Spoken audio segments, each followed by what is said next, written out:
Hello and welcome to another edition of the TES Secondary Maths Resource of the Week with me, Craig Barton. Now, averages are one of those topics that come up every flipping year on the scheme of work. And when do kids first meet averages? Probably year 4, year 5, but by the time we get them in year 7, they've certainly done mean, median, mode, range and so on. And yet, firstly, we've got to keep teaching it because kids often get them muddled up or confuse the calculations and so on.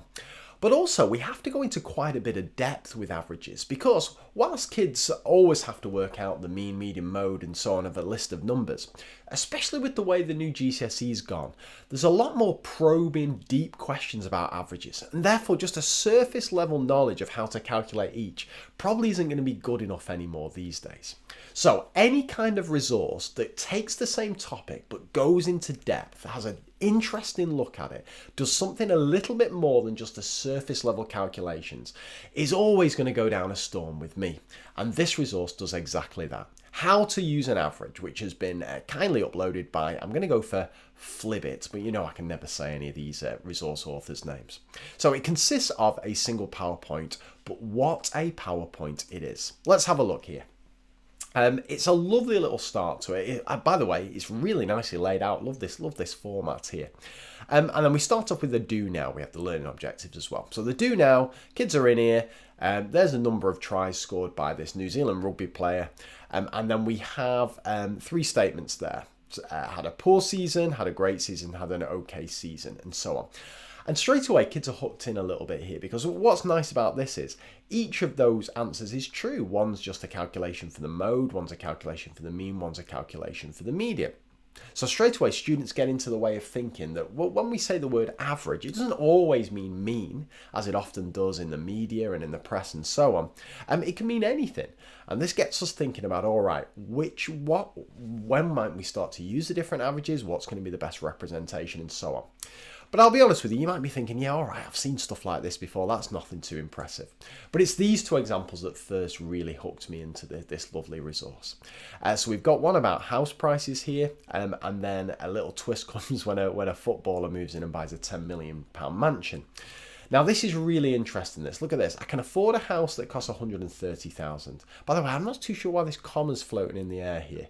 And then the average house price is 250. Does this mean I can't afford a house? So straight away, students have got to start thinking about the difference between a single value and an average value, which is a really important concept that often gets lost. But then this £10 million mansion brings the average price up to that. Does this mean whether I can afford the house or not? So then we get thinking about extreme values and what difference they have. And again, that's all well and good, but I love this. This is probably my favourite slide of the whole thing. Here it comes.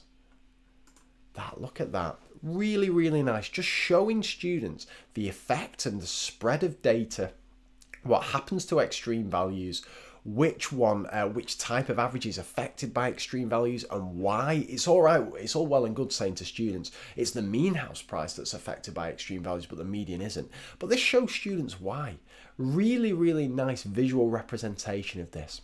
And what are we talking about here? Of course, we're talking about skewness, and that's a topic that my A-level students really struggle with when we do the statistics part, but here we get a chance to get that concept across to GCSE students or even Key Stage 3 students in a way that they can understand because of this really nice kind of visual way. And then it just keeps getting better and better and better. We get a lovely little thing here that's looking at different sets of skewed data.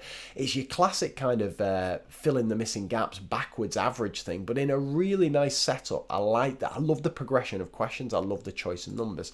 And again, you know I'm a fan of this. Every time TES authors put answers on here, always going to go down well with me. And we get loads of little questions at the bottom for students to start thinking about. And then we get some really lovely notes. We start doing pros and cons, more different examples. Every time it's not just giving kids statements, it's giving kids examples to back this up, which I think is really, really, really powerful. And I just think it's a wonderful resource for covering something that kids have to do, but it's often almost a final piece of the average puzzle, understanding skewness, understanding the appropriateness of each average. And in the past, I found it something that kids really, really struggle to get a grip of. But this is a really concrete way that making connections, visual representations, that enable students to really understand it. So I just thought this was lovely.